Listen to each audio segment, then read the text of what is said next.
we already studied the heat transfer in a polytropic process, and after the derivation we got this result that heat transfer in any polytropic process will be equal to gamma minus n divided by gamma minus 1 into work done by a polytropic process in a closed system. This you have to understand that in this formula, this work done is for a closed system, not for an open system, right? Now we have to find out what is the polytropic specific heat. There are two types of specific heat which we already studied, that is specific heat at constant volume, that is CV, and one is specific heat at constant pressure, that is CP. Now the third one is we want to know what is the polytropic specific heat, because we know that our heat transfer, we can write our heat transfer will be equal to, that heat transfer will be equal to mass into specific heat into change of temperature dt, mc dt. So if we can derive this formula of heat transfer in a polytropic process such that we got the relation something like this mc dt, then in that case this C is the polytropic specific heat. So we have to go further beyond this derivation, we have to go so to find the polytropic specific heat, right? Now from the first law of thermodynamics we know that dq is equal to du plus pdv. This is the first law of thermodynamics for a process. We already studied. What is the assumption of using this formula? The assumption of using this formula is we are writing here du, that means our system is stationary. We are writing here pdv, that means our system is a reversible system, closed system. So these are the assumptions of using this formula dq is equal to du plus pdv. Right. We also studied earlier that for an ideal gas, I can write change of internal energy du is equal to mcv dt and change of enthalpy dh is equal to mcp dt. We already studied this, that this relations are holds good for two conditions. First one is this du is equal to mcv dt we can write when our process is constant volume but your gas will be anything, or we can write du is equal to mcv dt if the gas is an ideal gas, then process can be anything. So for an ideal gas we can write du is equal to mcv dt, dh is equal to mcp dt for any process. We already studied it, right? So if I am putting this du is equal to mcv dt in this equation, we'll get, also we know that this heat transfer in a polytropic process, that is dq poly is equal to gamma minus n divided by gamma minus 1 into work done in a polytropic closed process. This is a work done in a polytropic process for a closed system. In later lectures we will derive the work done by a polytropic process in an open system, then the formula is different, but here we can only use the formula for a closed system, that is P1 V1 minus P2 V2 upon n minus 1, right? Also for an ideal gas we know this ideal gas equation, that is PV is equal to mRT. We already take an ideal gas assumption here. Till now we didn't take any ideal gas assumption. This is the ideal gas. So ideal gas equation is PV is equal to mRT. So I can write this dq poly, this is heat transfer in a polytropic process, which is equal to this gamma minus n divided by gamma minus 1 into, I can write P1 V1 is equal to mRT1 and P2 V2 is equal to mRT2, because we are taking ideal gas. So I am writing here mRT1 minus mRT2 divided by n minus 1. I am taking mr common from this numerator and taking it out. So I can rearrange this thing like this is gamma minus n, n minus 1 I take here, this is n minus 1.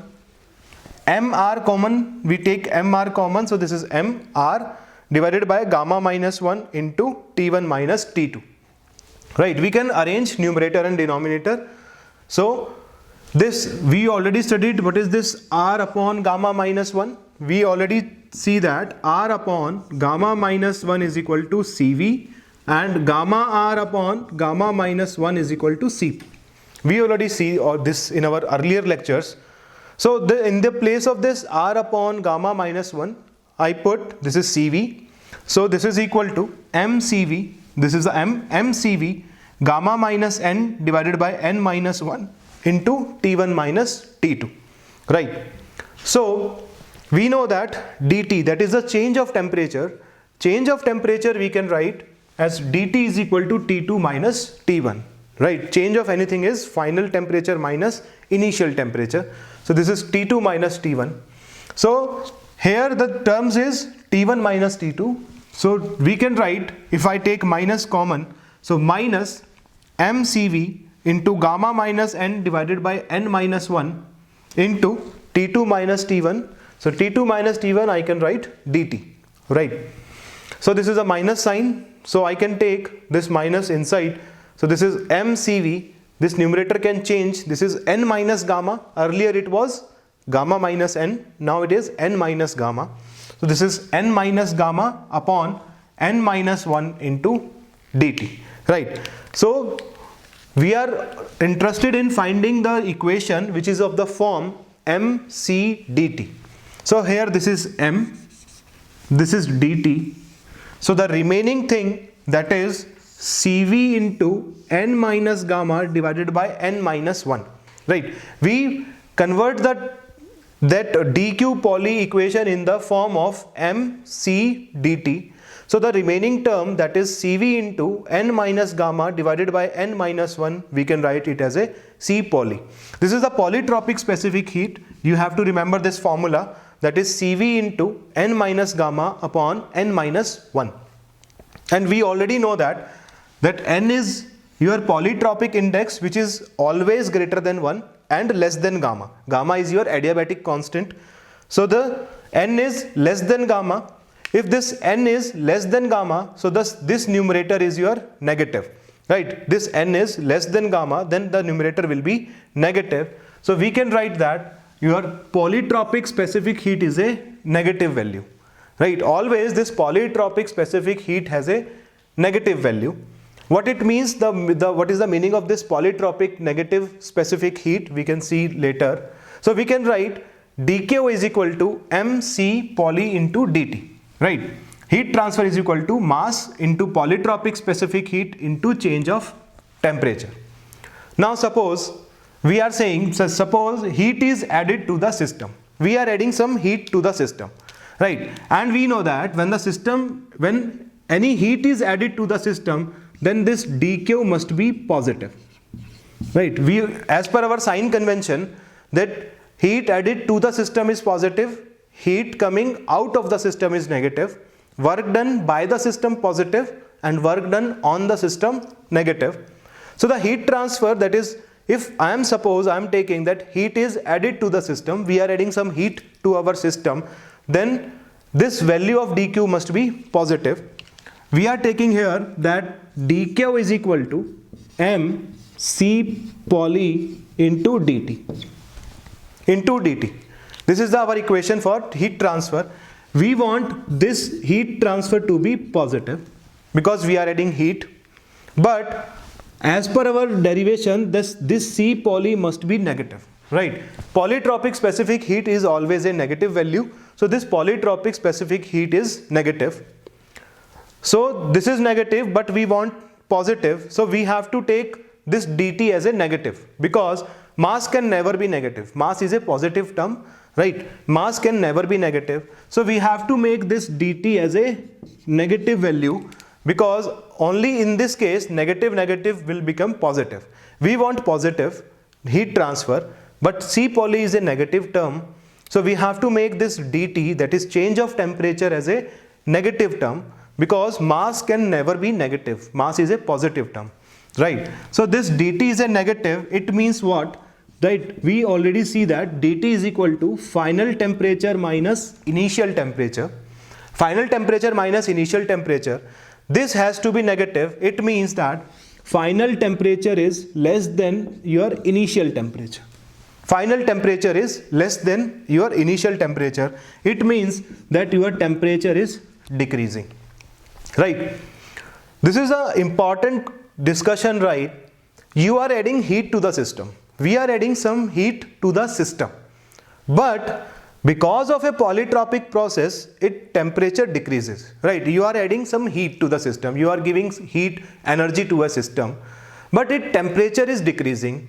So this is because this polytropic specific heat is a negative term, so the temperature of a process, of a polytropic process, because we are adding heat to the system, its temperature gets decreasing.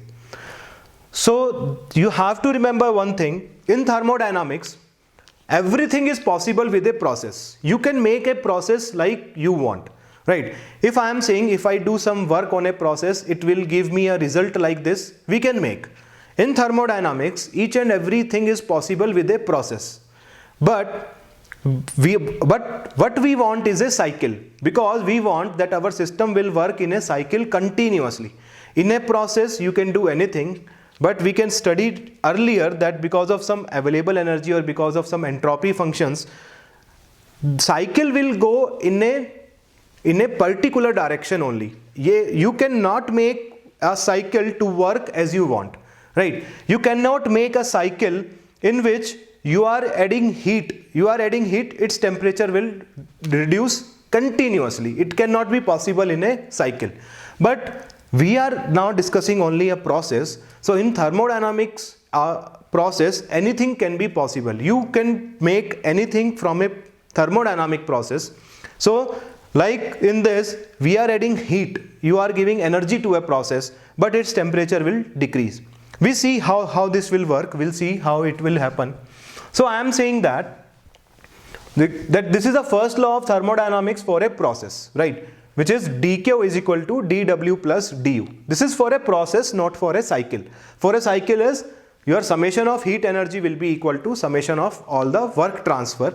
This is for a process, and I can say this dq minus dw is equal to du. If I am saying, suppose dq is the heat added to the system. If dq is the heat added to the system, it must be positive. dw, I can take dw is work done by the system. This is also positive, right? This is also positive. If I am saying if the magnitude of this work transfer is more than the magnitude of this heat transfer. Suppose you are adding heat of 50 units, but your system is doing work of 60 units. Suppose, let us take this example. Suppose you are adding heat to the system of 50 units, 50 joule or 50 kilojoule, you are adding heat to the system, but your system is doing work on the surrounding, let it be 60. So if the magnitude of work done is more than the magnitude of your heat transfer, then this value will be negative. And if this is negative, then change of internal energy is negative. And change of internal energy negative means your initial internal energy is more, finally your internal energy of the system is less. So it means your temperature is decreasing. So this is the beauty of this thermodynamics process. You are adding heat to the system, but still temperature is decreasing because your system is doing more work on the surrounding than you are adding heat to the system. So if this du is negative, then your temperature will decrease. How this is, if you want to visualize how this will happen. Suppose we have a container. This is a container we have. In this, I filled it water. Suppose this is a water. Suppose this water is at 100 degrees Celsius initially, right? And the atmosphere temperature is ambient temperature, suppose it is 25 degrees Celsius. There is a stirrer, I put a stirrer on the water and I start rotating stirrer, right? I start rotating stirrer like this with some angular velocity omega. So if I rotate this stirrer, I am doing some work, right? I am doing some work on the system. If this water container is a system, then the external to this water is surrounding. So I am the surrounding for this water. So if I am doing work on the system, now work is done on the system, then that is negative, right? So if I am doing some work in the rotating of this stirrer, I am rotating this stirrer. So the work or the energy which I am giving to this stirrer, it has to go somewhere, because we know that energy will always be conserved. Energy can neither be created nor be destroyed. Once I make this stirrer moving, the work which I done on this stirrer, it has to go somewhere. So when the stirrer is rotating, it rotates the water, and that energy will convert it into your thermal energy in heat. Work is converted into heat and the water temperature will start increasing, right? Suppose this is an insulated container, and if you stir, right, if you take a stirrer and just rotate the water, after some time its temperature will start increasing, because this energy, this work which you are giving will convert into heat energy. So the water temperature will start increasing. Suppose, let us say, from 100 degrees Celsius to 110 or 120 degrees Celsius. Now this is not an insulated beaker, and outside temperature is 25, inside temperature is 100 degrees Celsius. So the heat will start flowing outwards, right? Because here temperature is more, here temperature is less. So heat will come out of the system. If heat is coming out of the system, suppose if heat is coming out of the system, its temperature will start decreasing, right? Because of this work, its temperature will start increasing. Because of this heat flow, because of the temperature difference between system and surrounding, heat will flow out of the system, and if heat will flow out of the system, its temperature will start decreasing, right? If I can say the magnitude of work which we are giving through this stirrer is more than the heat rejection, right? Suppose you are giving 60 units, right? If you are giving 60 units work here, this 60 unit of work will convert into 60 units of temperature or thermal energy, and corresponds to that its temperature will start, work is increasing. Suppose the heat rejection, the heat which is coming out of the system, suppose this is of 50 units. So if the work which I am giving is more than the heat rejection, so the temperature will start increasing, right? Its temperature will increase because the work which is increasing its temperature is more than the heat which decrease its temperature. So net effect of this process is temperature will start increasing. This is only possible in thermodynamics for a process. This will not continue for lifetime. We cannot make this as a cycle that it will continue again and again.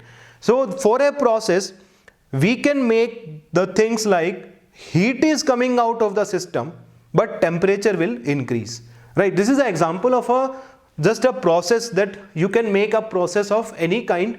If you are saying, if I am adding heat to the system, but its temperature will not, if I am saying, if I am adding heat to the system, its temperature will not increase.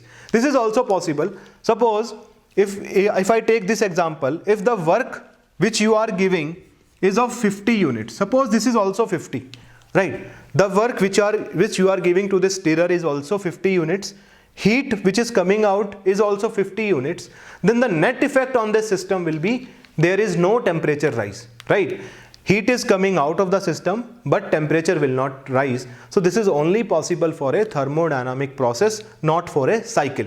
Cycle will go in a particular direction of your flow, which we will study how a cycle will work in our later lectures.